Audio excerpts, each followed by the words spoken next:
This is the third part of a series designed to improve the transition part of the swing by improving the use of horizontal and vertical forces. In the last video, we discussed the idea of using space as a way to improve horizontal force in transition.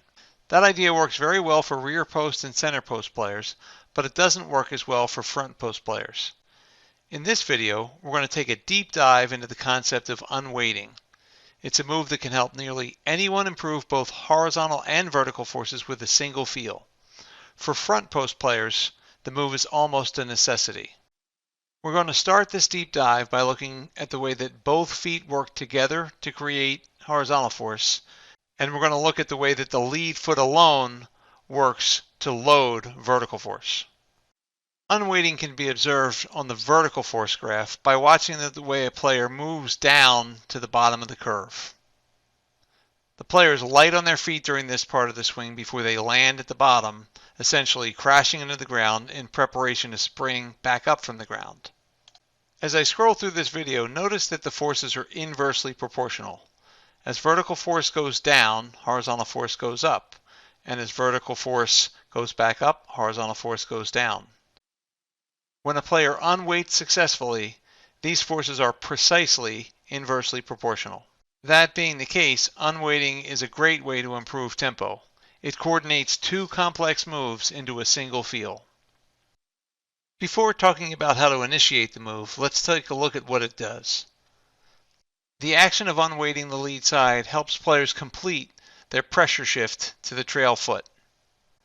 This happens because when the pressure on the lead side decreases, pressure on the trail foot naturally goes up. This is a huge opportunity for front post players to clean up their pressure shift because they don't actually move their center of mass to the right in the backswing. That gives them very few ways to create a pressure shift to the left in transition. This action also has a few phenomenal reactions. First, when a player lands at the bottom of their vertical loading, the pressure shift to the left is initiated, and it is a very decisive, firm, and strong pressure shift to the left. Again, a big help for front post players. In order to make the next point, I'm going to tell you that this is not an actual shot. This is simply a drill where I unweighted. That's it. Now that we know that that's all that happens in this motion, we can take a look at the way that the unweighting creates a vertical response. The amount of vertical force that was created by the simple act of landing is about half of tour average. In other words, if you want to improve vertical force, improving the way a player loads vertical force is a really big opportunity. Now we'll move on to talk about how a player can initiate the move. The great news is it can't be much easier. In this demonstration, I'm staying still waiting to take action.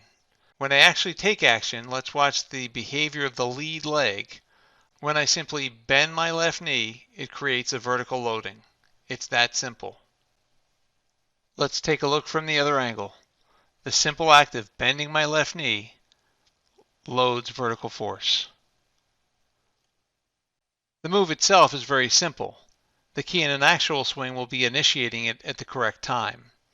As the club reaches the top of the swing, the player needs to anticipate that it's time to bend the left knee, and in doing so, initiate the loading of vertical force and the application of horizontal force.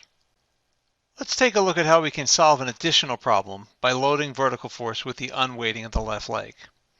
The problem I'm talking about is the over-the-top transition. Many players trigger their torque without sufficiently loading horizontal force, and that excessive or early torque sends the club over the top.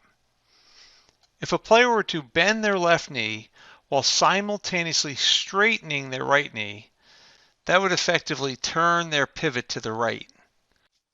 By doing this in transition, the reaction would be that the arms in the club would drop to a lower plane. When I work with players who are struggling with the over-the-top move, I'll often use the phrase "turn right to fall left" as a way to help them trigger a more effective move. For the purpose of this video, I've arranged the forces in the order of that phrase.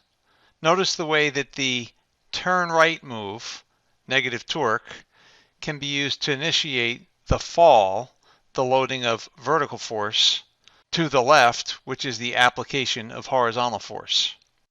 Players who transition on plane or to a shallower plane should not use the turn right portion of the phrase. They can, however, still use the fall left portion to initiate a coordinated transition.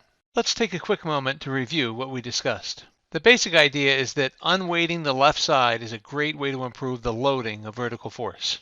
The move also has several other advantages. It helps to coordinate the use of horizontal force with the loading of vertical force, and that is nearly a necessity for front post players. It helps finalize the pressure shift to the right in the backswing and initiate a strong pressure shift back to the left in transition. It provides an opportunity to eliminate an over-the-top move in transition, and with improved loading of vertical force, players enjoy a more powerful and efficient vertical response. A firm landing is enough to install a meaningful amount of vertical force into the swing. Hopefully this series has provided you with a few tools so that you can help your students game more quickly and more easily. Thanks for watching, and good luck.